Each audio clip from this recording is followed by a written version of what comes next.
Tony squeezed the IV bag, and thick, dark red liquid poured out, splattering onto the polished wooden floor. It spread like ink on paper, seeping into the wood grain and shining under the dim overhead light. He crouched, pressing his fingers into the wetness, smearing it, dragging uneven streaks across the surface. His breath was shaky, his chest rising and falling as he took in the scene. Then, exhaling slowly, he lay down in the mess, feeling the cold seep through his shirt. His dark curls clung to his forehead, damp with sweat and the chaos he had carefully created. A bitter smile tugged at his lips. This was it, the scene of his vanishing. But not yet. First, he had to erase any sign that it had been staged. With a grunt, he pushed himself up and grabbed the industrial-strength cleaner he had bought earlier. The sharp chemical smell stung his nose as he scrubbed in circles, making sure most of the mess disappeared, but not all of it. A few drops, just enough, remained at the base of the mahogany table leg. Let them find it, let them wonder. Anthony leaned against the kitchen counter, rubbing his sore wrists, his eyes drifting over the home he had shared with Sarah. The house of a famous author, elegant and carefully arranged, a perfect mix of modern luxury and classic charm. Built-in bookshelves covered the walls, filled with her bestsellers, her awards gleaming under the warm light of perfectly placed lamps. The living room was designed for style. Deep leather armchairs, a Persian rug under the marble coffee table, a fireplace that was mostly for display. It was all so perfect, lifeless. And then there was him, Anthony, standing there in his torn t-shirt and faded jeans, his knuckles raw from too many late-night punches into the bathroom mirror. A decade spent in the background had left deep lines on his face. His sharp brown eyes had lost their edge, dulled by exhaustion, sinking into tired sockets. He ran a hand through his messy hair, but it fell back into place, lifeless. He had disappeared here, in this house, in her shadow. A drop of red liquid ran down his arm, a small reminder of the scene he was creating. He wiped it away without thinking. This wasn't just about revenge. This was a fresh start. Anthony took one last look at the room, at the life he was about to walk away from, then turned toward the door. The story was just beginning. The university halls buzzed with the usual mix of heated discussions about books and quiet stress from deadlines. Anthony, though his friends called him Tony, had spent most of his student years buried in books, shaping ideas he hoped would one day change the world. But that day, he wasn't thinking about fiction. He was watching the professor at the front of the room, standing too close to Sarah Monroe. Sarah sat stiffly in her chair, her shoulders tight, as Professor Whitmore leaned over her desk. She gripped her pen so hard, her knuckles turned white. Tony had always thought she had a quiet, distant elegance, like a character from a Fitzgerald novel, untouchable and mesmerizing. But now there was something else. Fear. "Miss Monroe," Whitmore said smoothly, placing a marked-up manuscript in front of her. "Your work shows promise. With the right guidance, I believe we could secure you a spot in the university anthology." Sarah didn't move. "I appreciate the feedback, Professor." His fingers tapped against the edge of her desk. "Of course, these things require a certain level of commitment." Tony noticed the way Sarah's lips pressed into a thin line, the way her fingers tensed. His own pulse quickened. "Professor," Tony said, his voice cutting through the tension, "Sarah's work speaks for itself. If it deserves a spot in the anthology, it should earn it on merit." Whitmore turned slowly, irritation flickering across his face. "Mr. Meissen, do you think you understand how the publishing world works? I know enough to recognize when someone's being pressured into something," Tony said, standing up. His voice was steady. "If you have real feedback, give it. If not, I think we're done here." A tense silence hung in the air before Whitmore let out a short laugh and stepped back. "Perhaps I've misread the situation." He glanced at Sarah, his tone sharper. "You can pick up your graded manuscript later." As he walked away, Sarah exhaled, her shoulders finally relaxing. She turned to Tony, her expression unreadable. Then for the first time, she smiled at him. Not the polite, distant kind he'd seen before, but a real one. "Thank you," she said quietly. Tony shrugged, trying to play it cool. Had to make sure the literary world didn't lose its next great writer. From that day on, their friendship grew stronger. Every afternoon, they met at a cafe near campus, known for the faded mermaid mural on its walls. They always sat by the window talking about their dreams of becoming great writers over cups of cheap coffee. We'll be famous one day, Sarah said, tracing circles on the table with her finger. Interviews, book tours, worldwide recognition. Just wait, Tony grinned. Sounds exhausting. That's because you haven't tasted success yet. He watched her, admiring how sure she was. Sarah didn't just want to be a writer, she had to be one. Months passed, and their bond only grew. Their late-night talks at the Mermaid Cafe turned into something deeper, shared dreams, whispered ambitions, and an unspoken promise that they'd make it together. When the chance came, they left behind the cramped dorm rooms and moved into a tiny, run-down apartment at the edge of the city. The floors creaked with every step, the faucet leaked nonstop, and the radiator groaned every time they tried to turn it on. But it was theirs. Evenings were spent curled up on their worn-out couch, notebooks open, pens moving across pages. Tony's typewriter became a constant soundtrack, its steady clacking filling the space as he worked on the story that had been stuck in his mind for years. Sarah would sit beside him, reading his drafts, her fingers brushing the edges of the pages. This part, right here, she'd say softly, tapping the margin. It's brilliant, but I think you can go even deeper with the emotion. Tony lived for those moments, when they were completely in sync, breaking down words and building worlds together. Every morning, he woke up feeling hopeful. This was it. This was their future. So when he finally finished his manuscript, he sent it to every publisher he could find. The rejection letters came in waves. One by one, they arrived, neatly typed but completely indifferent. We regret to inform you. Unfortunately, this does not fit our current catalog. While we admire your writing, we are unable to move forward at this time. Each letter felt like another weight pressing down on his chest. Each polite refusal chipped away at his confidence. One evening, he sat at their kitchen table, staring at the latest rejection. His hands tightened around the paper. I don't get it, he muttered, his voice rough with frustration. It's good. It's really good. Sarah took the letter from him, reading over the printed words. She didn't say anything right away, just pressed her lips together, thinking. Then slowly, she set the letter down. Maybe it's not just the writing, she said gently. Tony looked up, frowning. What's that supposed to mean? She hesitated. Think about the market. Publishers want fresh voices, different perspectives. Another white male author. It's not exactly the kind of story they're looking for right now. Tony stared at her. The words hit harder than he expected. So what? He asked. I should just quit because I was born the wrong gender. No, Sarah said quickly, reaching for his hand. But what if we submitted it under a different name? What if it was my name? Silence filled the room.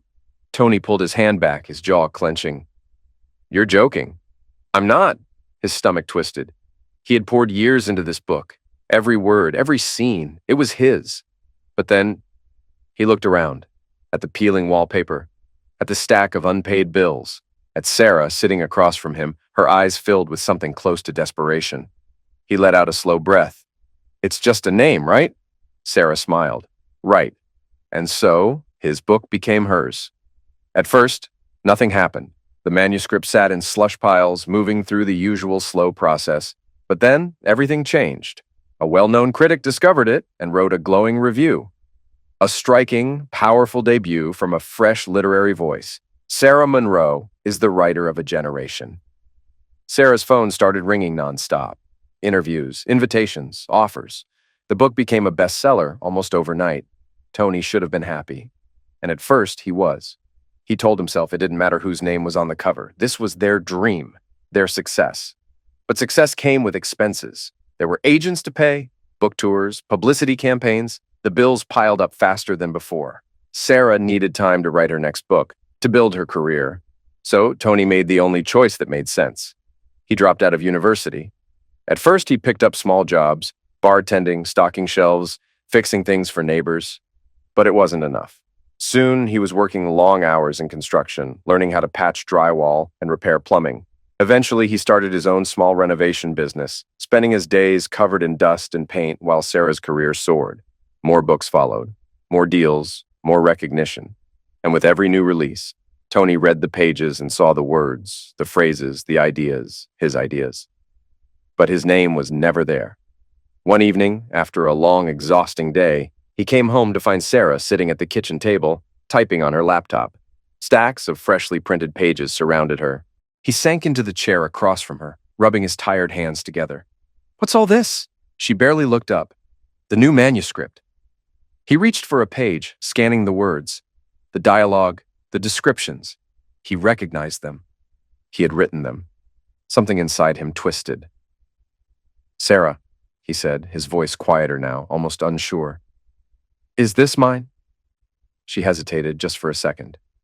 Then, with a practiced smile, she said, "It's ours." Tony looked at her, really looked at her. And for the first time, he saw the truth.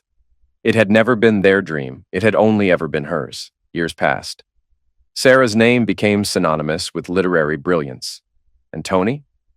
Tony watched from the sidelines, each new book carrying traces of his voice but never his name. He told himself it didn't matter. He told himself it was their shared dream. But deep down, he knew the truth. It was never their dream. It was hers. The realization hit him in the quiet hum of the bookstore. Tony had stopped in after work, more out of habit than anything else. At the front display, a fresh stack of Sarah's latest bestsellers stood tall, their glossy covers shining under the bright lights. He picked one up, running his fingers over the raised title. Flipping past the title page, his eyes landed on the dedication. "To James Foster, my dearest friend, my guiding light. Thank you for believing in me when I needed it most. This book, like all the others, is because of you." Tony's grip on the book tightened. His chest felt empty, like the ground had disappeared beneath him. James Foster, her publisher, the man she traveled with on every book tour, the man she spent endless hours with discussing her work. The words should have been his. The gratitude should have been his. A part of him had always known. He had ignored the late-night calls, brushed off the way she laughed just a little too easily when James was around, told himself it didn't mean anything. But now, standing in the middle of a bookstore, holding undeniable proof, he felt the first sharp sting of betrayal. And for the first time, he let himself ask, who had he really been to Sarah Monroe? To find out the truth, Tony searched the most private place in their home, Sarah's boudoir, the space where she worked and rested. His hands shook as he pulled open the dresser drawer. His breath was shallow, his pulse loud in his ears. He didn't even know what he was looking for. Proof, an explanation, something to justify the uneasy feeling that had been growing inside him. His fingers brushed against something solid at the back of the drawer, a small, locked safe. His heart pounded. Sarah was always private, but a safe? What was she hiding? He tried the obvious passwords, her birthday, their anniversary. Nothing. Then, on a whim, he entered the date of her first book release. A soft click. The safe popped open. Inside, there was only one thing, an envelope with his name on it. His hands trembled as he pulled it out.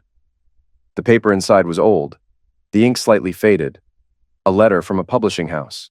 "We are thrilled to offer you a contract for your novel." Tony's vision blurred. His breath caught in his throat. This was it. Proof that his work had been recognized, that he could have had a career, but Sarah had hidden it from him. Beneath the letter, something else caught his eye. A pregnancy test. The second line was faint but unmistakable. A positive test. From years ago. His stomach twisted as memories flooded back. "We might have trouble conceiving," Sarah had once told him. "I have some health issues." It had been a lie.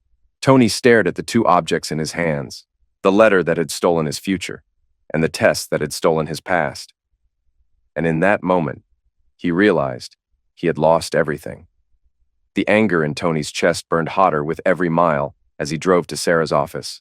The betrayal was suffocating, his mind racing between the words in her dedication and the years he had sacrificed for her.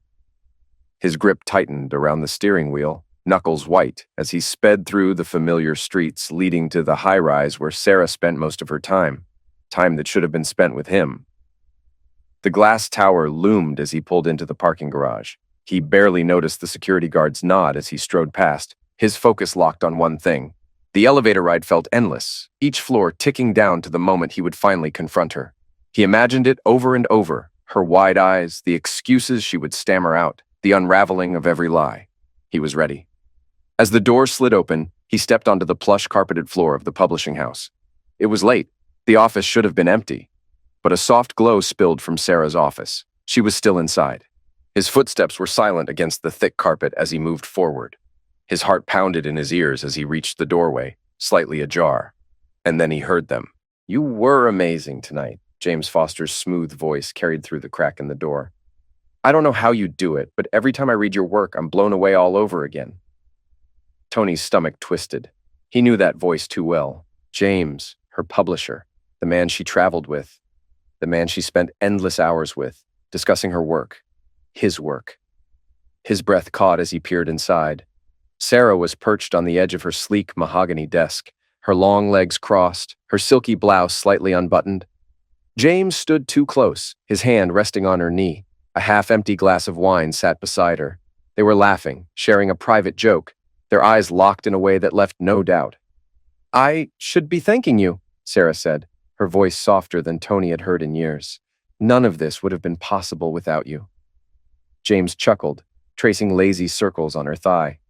You're the one with the talent. I just gave you the platform you deserved. Unlike some people.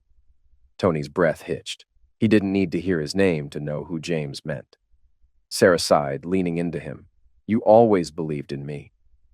As soon as their lips crashed together in a desperate, hungry kiss, Tony felt his stomach twist. He wanted to vomit right there on the office floor. But it wasn't just the kiss. It was everything. The way she spoke to James, the way she looked at him, as if he were the only person who had ever mattered, as if Tony had never mattered at all. His hands clenched into fists, his pulse pounded in his ears, his vision blurred with rage. He could burst in, demand answers, scream, break things. But then, a different thought took hold, cutting through the fury and steadying him. This wasn't just about confronting her, this wasn't just about her betrayal. This was about taking back everything she had stolen from him. Tony stepped away from the door, his chest rising and falling with deep, controlled breaths. His whole body shook, but for the first time in years, his mind was sharp, focused. He turned on his heel and walked down the hall with purpose. It was time to write his own story, and this time, the world would know his name. Tony knew that if he truly wanted to disappear, he had to be careful. Every detail had to be perfect. He couldn't just vanish. He had to make it look like he had been erased. So the preparations began. The first step was keeping everything normal. Every morning he greeted Sarah with a tired smile, barely looking her in the eye. Every evening, he sat across from her at dinner, pushing food around his plate while she scrolled through her phone. Long day? She asked one night, not bothering to look up.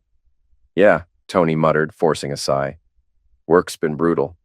She nodded without interest, taking a sip of wine. You should take some time off. You've been tense lately. He watched her fingers drum lightly against the glass, her focus already somewhere else. Maybe. James was no different. During their occasional meetings, the man barely acknowledged him, full of smug confidence from the affair. Tony played along, acting like the clueless husband, laughing at the right moments, nodding when expected. But inside, he was planning. At night, when Sarah was asleep, he worked in the garage. He had ordered medical-grade red essence bags online and had been carefully drawing his own red essence over weeks. It left him weaker, but he kept going. Each bag was labeled and stored, waiting for the final step. He bought everything he needed, new clothes, a phone, and a few small things that killers usually use. Rope, tape, acid. He didn't order them under his real name, of course. Everything was hidden in a storage unit across town. Their house and James's apartment would soon be crime scenes, and he had to make sure the evidence pointed exactly where he wanted it to. Then came the journal. He flipped to a fresh page, his hand steady as he wrote. I don't want to believe it. I tell myself it's not true. But the signs are there, and I can't ignore them anymore. Sarah is distant. She's never home. When she is, she avoids my eyes. And James acts like he owns the place, like he owns her. He paused, tapping the pen against the desk. The words had to feel real, had to make it seem like he was slowly slipping into paranoia. He continued. Yesterday, I overheard them. Not directly, but I caught whispers. Sarah's laugh, the kind she used to save for me. James' low voice, full of confidence. I walked into the room and they went quiet. That was all I needed. I knew then. He let the ink dry before flipping through earlier journal entries, making sure the buildup of his supposed fear looked natural. Then he turned the tone darker. James knows I suspect something. I can feel it.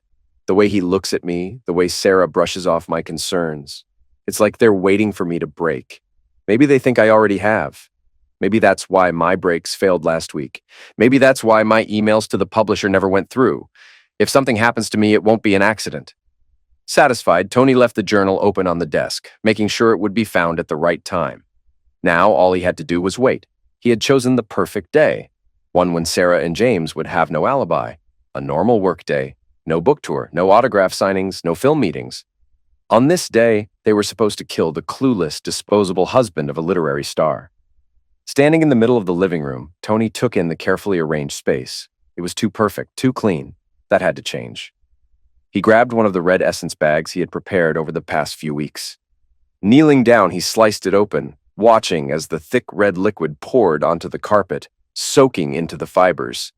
He smeared a little on the edge of an overturned table, then on the corner of the fireplace, making it look like someone had hit their head. With a cloth, he wiped away most of the red essence, but not all of it. He left a few drops near the baseboard, a faint stain under the couch. Small details someone desperate might miss. It had to look like a rushed cleanup, like someone had tried to hide the crime but failed. His pulse remained steady as he stepped back, studying the scene. It looked real. It looked like a fight had happened here, like violence had taken place. And soon, everyone would believe it. The night air was cool, carrying the crisp scent of autumn as Tony stood by the side of a deserted highway, his backpack slung over one shoulder. The distant hum of traffic was the only sound as he waited, thumb out, hoping for a ride. He had left everything behind, his ID, credit cards, even his old phone, now dismantled and discarded in a storm drain miles away. Tony Masson no longer existed. He was no one. A rusted pickup truck slowed to a stop, its headlights stretching long shadows across the road. The driver, a man in his late 50s with a weathered face and rough, calloused hands, rolled down the window. "Where you headed?" Tony hesitated before keeping it vague. "Just out of town. Heading west." The man nodded, jerking a thumb toward the passenger seat. "Hop in. I can take you a ways." Tony climbed inside, feeling the worn fabric beneath him. The truck smelled of coffee and old leather, a strangely comforting scent. The ride was mostly quiet, aside from the occasional crackle of the radio.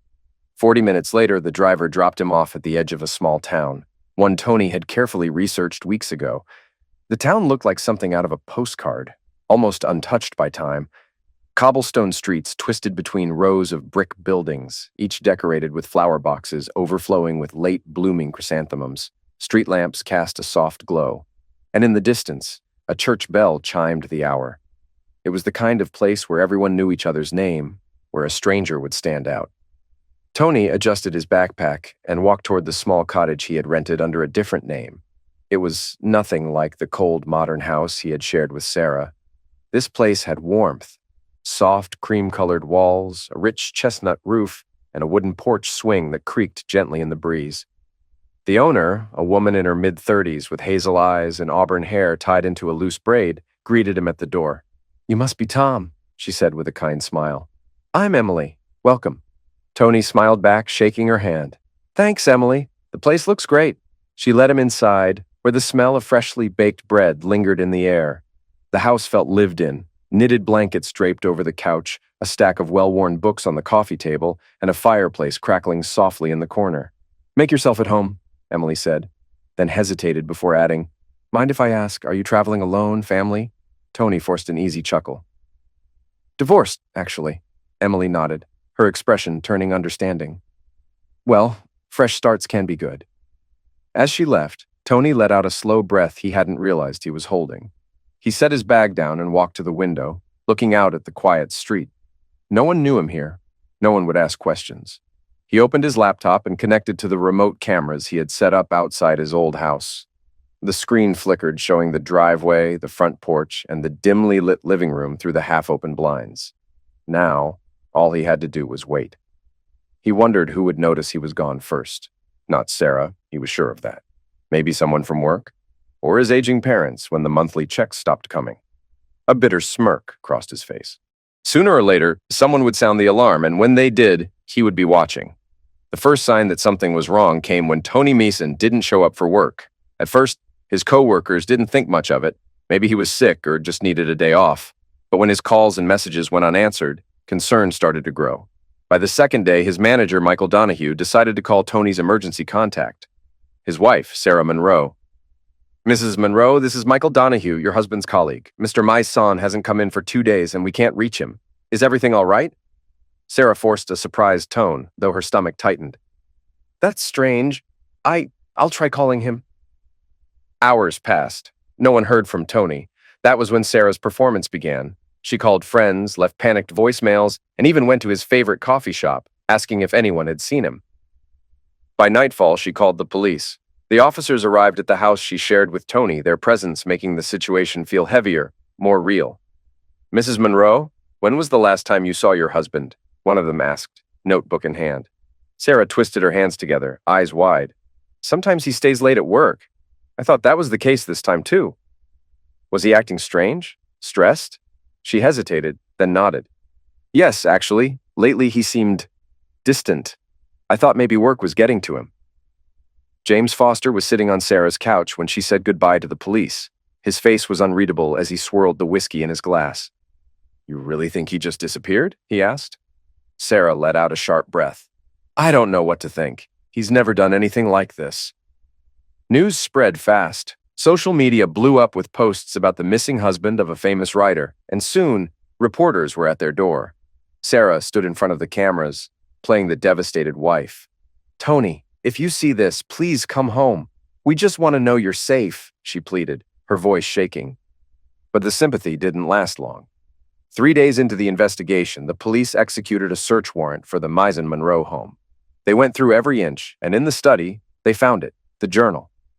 Tony's words were filled with doubt, fear, and finally, desperation. If something happens to me, if I disappear, Sarah and James are the reason. Sarah's breath caught as the officers flipped through the pages. Then came the forensic team. They sprayed luminol in the living room. And there it was, faint but undeniable, red essence. The press got wind of the search, and the whispers of doubt turned into an outcry. Sarah Monroe, did you kill your husband? Reporters yelled as she pushed past them, sunglasses hiding her reddened eyes. Then came the final blow. Police raided James Foster's apartment. Inside, among his belongings, they found something chilling: duct tape, rope, and industrial-strength acid. The lead detective stood in front of Sarah and James, his face unreadable. Would you care to explain why we found materials consistent with body disposal in Mr. Foster's home? Sarah's voice came out barely above a whisper. I don't know. But the world had already made up its mind. Tony sat in the dimly lit room, eyes fixed on the screen in front of him. His fingers tapped lightly on the desk as he watched the live footage from the cameras he had secretly placed around Sarah and James's house. The images flickered. Sarah and James in heated arguments, her face tight with panic and guilt, his filled with anger and frustration. A slow smile crept onto Tony's lips. They were finally suffering. Their lies were crumbling, their perfect world falling apart, and he was there to witness every second of it. Each day, he grew more disconnected from his own life, existing only in the moments he could watch. Their misery became his entertainment, their unraveling his greatest satisfaction. He had all the power now. They had made their choices, and now they were paying for them. But as he leaned back in his chair, his mind drifted to something else, someone else. Emily, his kind, soft-spoken landlady. He longed for her company, but he had no reason to visit her, until an excuse presented itself. His shower broke. Minutes later, he was standing on Emily's porch, dripping wet soap suds still clinging to his arms. She opened the door, her hazel eyes widening before she let out a small laugh. Tony, what happened to you? He let out an awkward chuckle, rubbing the back of his neck. Hey, Emily, I'm really sorry. My shower broke, and well, here I am, looking ridiculous. He exhaled, feeling slightly embarrassed, but pushing through it. Would you mind if I cleaned up here, just for a bit? I promise I won't take long. Emily tilted her head, amused but sympathetic. You poor thing, of course, come in. She stepped aside, giving him a quick once-over. He was half-dressed, water dripping onto her floor, suds still sliding down his arms. Shaking her head with a smile, she said, You're a mess, but go ahead, the shower's down the hall. Tony nodded, grateful. It wasn't just about washing off the soap. It was about the warmth in Emily's voice, the way her kindness felt real, nothing like the cold indifference he had known with Sarah. Under the warm water, he closed his eyes and exhaled deeply. It felt like more than soap rinsing off. It felt like, for the first time in a long time, he was shedding the bitterness that had weighed him down for years. When he stepped out of the bathroom, a towel wrapped around his waist, the scent of something rich and home-cooked filled the air. He followed it to the kitchen, where Emily stood at the counter, humming softly as she chopped vegetables. "Dinner's almost ready," she said, glancing up at him with a warm smile. "I hope you're hungry." Tony pulled out a chair, watching her with quiet appreciation. "I am. Thank you, Emily." They sat together, sharing a peaceful meal. As he ate, Tony couldn't help but compare the moment to his past. With Sarah, every meal felt like part of an image she was trying to maintain, every detail curated for appearances. But Emily moved with ease, like she belonged in the space she had created, a space meant for comfort, not performance. The realization hit him hard. "You know," Tony said, his voice softer now. "I never really noticed the small things before, but with you, everything feels real. You actually listen. You care." Emily met his gaze, her eyes warm and steady. "That's what I'm here for, Tony." Tony's chest tightened. He hadn't realized how much he craved real affection, real connection, until now. His eyes softened as he looked at Emily, so different from Sarah, yet somehow even more beautiful because of it.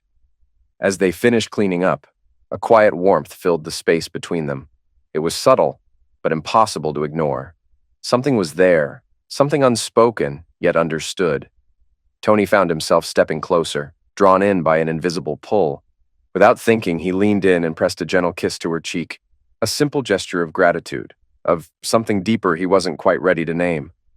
"I should go," he murmured, his voice barely above a whisper. "But I'll be back. Soon." Emily's lips curved into a soft smile, a faint blush coloring her cheeks. "Take care, Tony. I'll see you soon."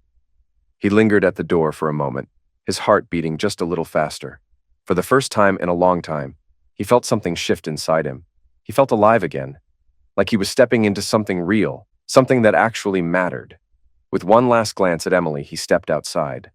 The night air was cold against his skin, but inside, for the first time in years, he felt warm.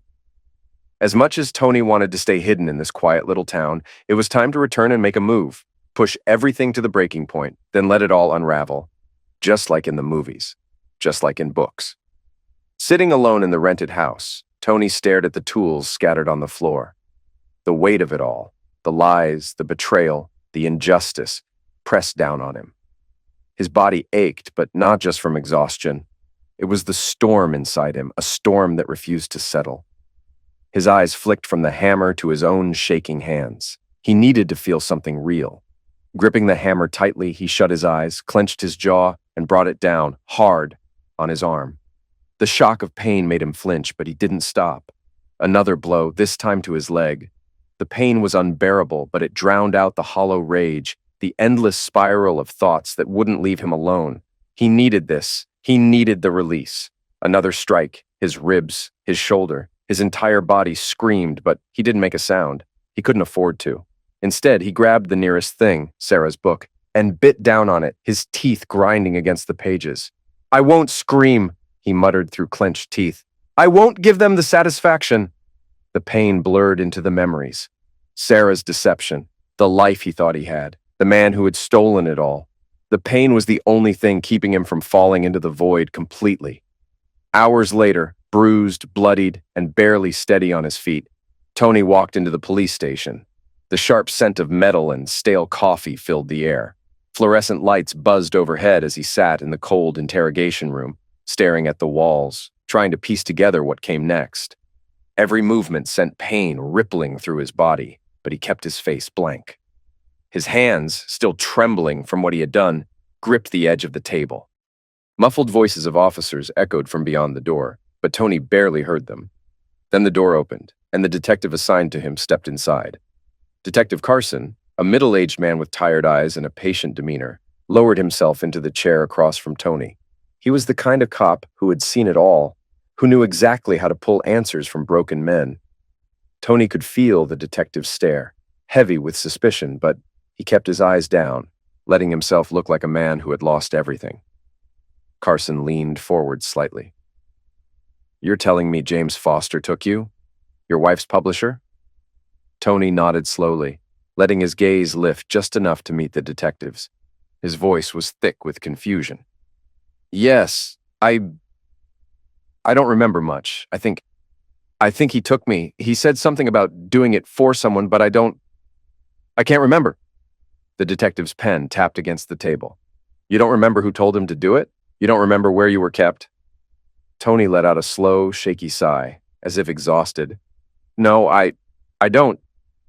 I know it sounds crazy, but there's this gap in my memory. It's all foggy. He hesitated, like he was struggling to find the right words. But I swear, I know James didn't do this alone. Someone else was behind it. I don't know who. Carson leaned back, studying him. He wasn't convinced, but he had to admit the story was strange enough to be possible. All right, let's go over this again. When was the last time you saw Foster? What happened the night you disappeared? Tony closed his eyes briefly, like he was trying to force the memories to surface. In reality, he was crafting the perfect answer. I saw him a couple of weeks ago. He seemed normal, but something was off. He said we needed to talk about Sarah. Then he attacked me. He said something about being forced to do it, but it didn't make sense, and then I think he knocked me out. Carson was silent for a long moment, his eyes unreadable. Then his tone shifted, more formal now. We found something in his house when you disappeared, and now we have proof. Get some rest and don't leave town. Tony nodded, keeping his face exhausted, unreadable. As soon as the detective walked out, Tony's lips curled into the faintest smile. Everything was going according to plan. He had made the story believable enough to escape suspicion. But now came the real challenge. Walking back through the door of his house felt surreal. Everything looked the same. The lighting, the scent of the place, the little details that once made it feel like home. But now they felt hollow, mocking him. Then he saw her. Sarah stood there, face painted with concern. Tony, oh my God, I've been so worried, she gasped, rushing toward him. Where have you been? What happened? Tony didn't answer right away. He let the moment stretch, watching her, letting her worry simmer. She still thought he was weak, that she could control him. But he wasn't that man anymore. I don't remember much, he murmured, his voice unsteady. I think James took me. He said someone told him to do it, but I don't remember who. He sighed, adding just the right touch of defeat. I don't even know where I was. Everything's a blur. Sarah hesitated. He caught the slight shift in her expression, the flicker of something calculating behind her eyes. James? She repeated, her voice carefully measured. Why would he do that? Tony stepped closer, letting his confusion sound raw and real. I don't know. I don't understand any of this. He just attacked me. He locked eyes with her, searching. And now I don't even know who I can trust anymore. Sarah took a small step back. Her voice wavered. I don't understand. Why would he hurt you? Tony's lips curved into a faint, knowing smile. Maybe it's not just James, Sarah. Maybe someone else is behind all of this. He let the words sink in before adding, someone closer than we think. Tony was not surprised that Sarah had not taken the last opportunity to confess the intimate nature of her relationship with James. Days passed. Tony recovered while Sarah, for the first time in her life, focused on him and his treatment. It was clear that she hated not being the center of attention, but this was not her worst punishment. One morning, Tony invited Sarah to breakfast, which he had prepared himself, and when the woman removed the lamb, she saw what she had been hiding for so long. This is the letter, Sarah. The one from my publisher. The one that proves how much you were hiding from me. Sarah's face went pale. Her fingers trembled as she reached for the letter. Tony, please. I didn't want you to find this. Tony's eyes burned with contempt as he stared her down. Didn't want me to find it? So you thought you could keep lying forever? Sarah swallowed hard. Her eyes flicked from the letter to his face. I didn't want things to change, Tony. You were becoming successful. I was scared you'd leave me behind. Tony stepped closer, his voice cold. So this was about you? You stole from me. You lied to me. You couldn't stand the idea of me outgrowing you, so you betrayed me. Her lips quivered. I didn't mean to hurt you, Tony. I didn't know what else to do. He shook his head, his anger only growing. You thought you could erase everything? That I'd never find out? Then his gaze dropped to the pregnancy test on the table. And this was the other secret you were hiding, wasn't it? Sarah flinched, her face draining of color. No, I didn't think it was the right time. Tony let out a bitter laugh. Not the right time. You didn't want to bring a child into this world, but you had no problem destroying me. You're heartless, Sarah." She looked like she might break right in front of him. And for the first time, Tony felt something close to satisfaction. But he wasn't done yet. "There's one more thing." He took a step closer, lowering his voice. "I remembered who ordered James to kill me. It wasn't just him, was it?" Sarah's breath hitched. Her hands shook. "No, no, Tony. I swear, I never—" Tony's eyes stayed locked on hers. "No one will believe you? Not after everything I've found?" Sarah looked like a trapped animal now, her mind racing for a way out. "I didn't do it, Tony. I swear!" His expression didn't change. His voice was calm, almost amused. "It doesn't matter anymore, Sarah." The walls seemed to close in around her. She could feel it now. This wasn't just an argument. This was something bigger, something she hadn't seen coming. Her voice shook as realization hit her. "Wait a minute. This was all part of your plan, wasn't it? Everything? From the beginning?" She took a step back, her breath shallow. "You let me think you were gone. You wanted me, the police, everyone to think you were dead." Tony didn't blink. He let the silence stretch before he finally spoke, his voice cold and steady. "You're smarter than I gave you credit for, Sarah." He took another step forward, his tone dripping with venom. "I've been watching you, watching everything. You were never going to get away with it." Sarah's heart pounded. Her hands trembled as she wiped the sweat from her forehead. "What do you want from me, Tony?" Her voice cracked, every word a desperate plea. "What's your game here? What are you trying to do?" Tony leaned in so close she could feel his breath. His lips curled into a slow, merciless smile. "I want to punish you, Sarah, for everything, for lying to me, for betraying me, for thinking you could have everything without paying the price." He straightened up, his eyes scanning her face. "And I'm going to send you to prison for what you've done, for what you've taken from me." Her eyes filled with panic. "Tony, no. Please, you can't do this. I never meant for any of this to happen. I didn't want it to go this far." But Tony wasn't listening to her anymore. He wasn't interested in her excuses. "It's too late for that now, Sarah. You crossed a line when you thought you could manipulate me, when you thought you could take what was mine." Sarah's voice quivered, desperate.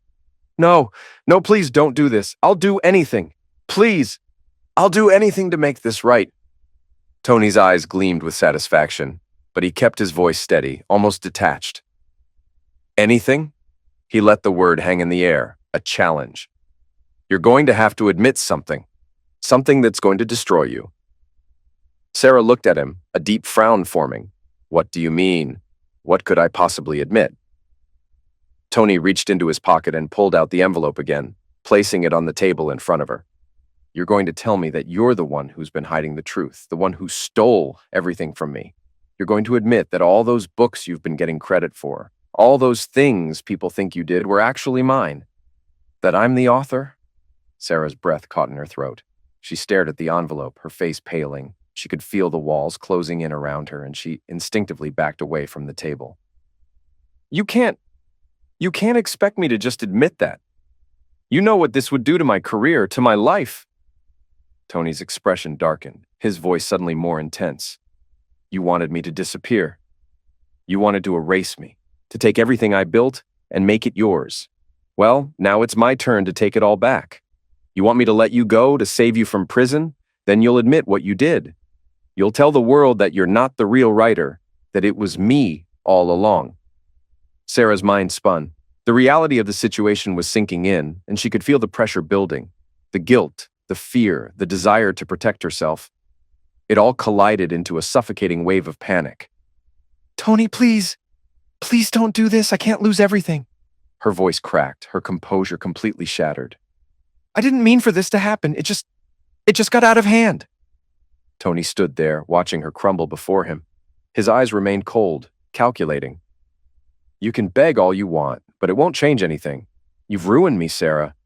You thought I wouldn't find out, but I always knew." He leaned forward again, his voice low and menacing. "Admit it. Tell me the truth." Sarah's chest tightened, her breathing shallow. She had no choice. She had no way out. Her mind raced as she tried to think of a way to salvage even a shred of her dignity. But it was all slipping away. The lies, the manipulations, they had all come crashing down. Finally, with a choked sob, she whispered, All right, I'll admit it. You're the one who wrote the books. I stole your work. I lied about everything. A cold smile spread across Tony's face. Good. That's all I needed to hear. Sarah's eyes filled with tears, but Tony didn't show any sign of pity. He straightened up, turning away from her. You know, if you just thanked me in the acknowledgments of one of your books, I would never have suspected anything. I would have let you have it all, but you couldn't even give me that, could you? You couldn't stand to share a fraction of what was mine. Tears spilled down Sarah's cheeks as she clutched her chest, her voice trembling. I didn't want you to get the credit, Tony. I didn't want to be in your shadow anymore. You were always so much better than me, so much more talented. Tony's eyes locked onto hers, his voice biting with scorn.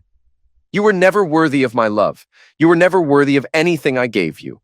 You took everything from me, Sarah. And now it's time to pay the price. Tomorrow you will hold a press conference and publicly declare that you only pretended to be the author of the books. But in fact, I wrote them all. The press room was thick with anticipation. The flashing lights from cameras created a strobe effect, intensifying the weight of the moment. Journalists, with their notepads and microphones in hand, were eager to capture the downfall of the woman who had once been seen as an icon in the literary world. The air was thick with tension. Sarah stood at the podium, her hands trembling as she gripped the edges for support. Her once flawless appearance was now a shadow of its former self. Her hair was limp and unkempt, her makeup smeared from the tears she had shed in the days leading up to this moment. She was dressed in a dark, formal outfit, but it did nothing to hide the sense of defeat radiating from her. Her shoulders slumped, her posture broken, as if every ounce of her strength had been drained. Sarah had once been the epitome of confidence, but now she was the face of humiliation and regret. The audience stared at her, knowing that this was the moment where everything she had built would come crashing down. The whispers in the room were palpable. Ladies and gentlemen, Sarah's voice was weak, barely a whisper at first. She cleared her throat, trying to steady herself. I stand before you today to admit that I have deceived you all. I was not the author of the books that have made my name. They were written by Anthony Maison, my husband. He is the true author, and I stole his work. The room fell silent, the weight of her words sinking in.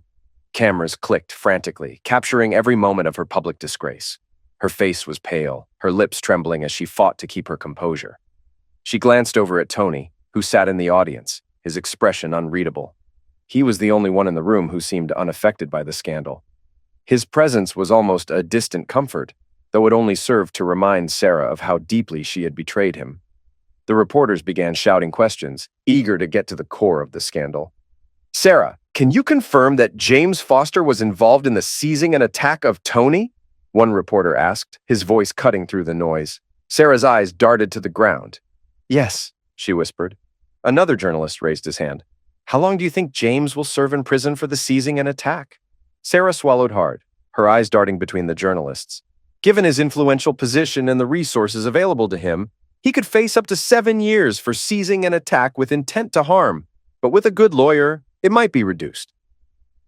The reporters continued, their questions sharp, probing, but it was clear this was the beginning of the end for Sarah.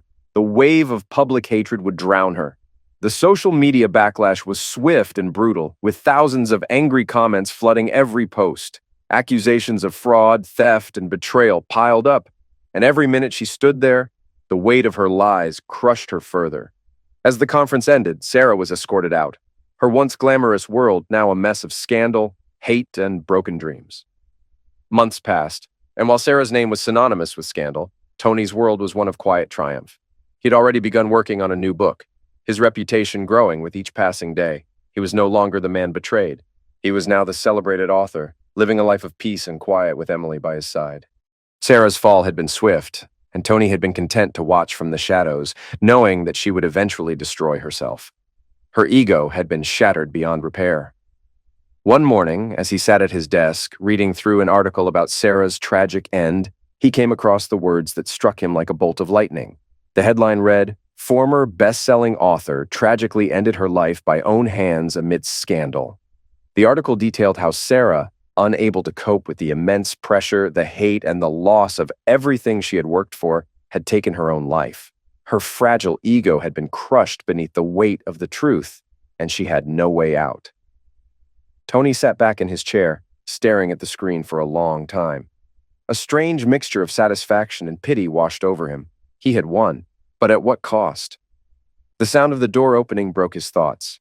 Emily walked into the room, a bright smile on her face, as she held an envelope in her hands. "This just came for you," she said softly, setting the letter on his desk. "It's from your publisher." Tony raised an eyebrow, his pulse quickening. His eyes darted from the envelope to Emily. He tore it open, his fingers trembling slightly as he read the contents. The letter was short but sweet. "We are pleased to inform you that your work will be published. Your true authorship has been recognized, and we are excited to move forward with your next project. Congratulations." Tony looked up at Emily, his face breaking into a rare, genuine smile. "I guess it's official then," he said quietly, almost in disbelief. Emily stepped forward, wrapping her arms around him. "You did it, Tony. You really did it!" Her voice was full of pride, but there was also something deeper, something more intimate, more personal. Tony kissed her softly, his heart lighter than it had been in months. "We did it," he corrected, his smile widening. "We've got everything now, and it's all ours." They stood there for a moment, lost in the joy of their quiet victory, before they kissed again, this time with a deeper passion. Their lives were finally their own, free from the past, free from the betrayal, and ready to begin something new.